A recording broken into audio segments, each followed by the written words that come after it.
Welkom by NG Gemeente Jeffreys Bay. Ons glo dat God ons golwe van liefde en lig vir 'n wêreld in nood maak. Mag jy hier tuis voel. Kom ons kyk na hierdie week se afkondigings. 'n Hartlike goeie dag geliefdes. In die eerste plek wil ek net graag dankie sê vir Nadia, Naspan en elkeen wat betrokke is by die afkondigings, die redigering, die regstel en al die harde werk agter die skerms. Baie dankie, ons waardeer vir julle. Dan geliefdes, net so 'n paar goedjies vir die afkondigings van NG Gemeente Jeffreys Bay. Die eerste een is, dankie vir al julle gebede vir die Nyati span. Dankie vir almal wat bygedra het, help het, ondersteun het en ons dink nog steeds aan hulle. In die tweede plek geliefdes is die 40 dae wat voorlê net om die draai en ons kan nie meer wag dat dit gebeur nie. Almal hardloop rond soos by 'n mure om die laaste goeders aan plek en reg te kry. Ons is regtig, ons harte is vreeslik opgewonde daaroor.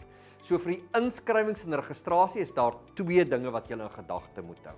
Eerstens, almal wat klaar deel is van groeigroepe, onthou dat julle groeigroepleiers deur julle spanleiers registreer.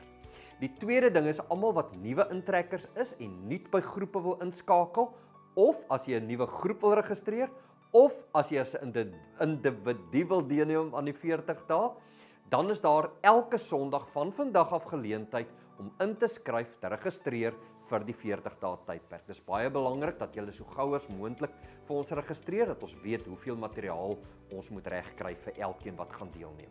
40 dae tydperk vir ons nuwe intrekkers is 'n tydperk waar die hele gemeente saam almal besig is met hierdie 40 dae tydperk, saam groei, saam nuwe groepe vorm en saam die Here eer en verheerlik, en ons sien baie uit om saam met julle daardie pad te stap. Daar is leiertoerusting as die Here wil. Die groot leiersbyeenkoms vir die gemeente is DV die 21ste Julie en dan die spanleiers gaan ook die 21ste Julie bymekaar kom en al die groeigroepleiers dan die 22ste Julie waar ons met julle dan die materiaal sal deurwerk. Geliefdes, en dan is dit wintermarktyd. So vanaf die 9de tot en met die 11de by De Gama kampus, kom ondersteun dit asseblief.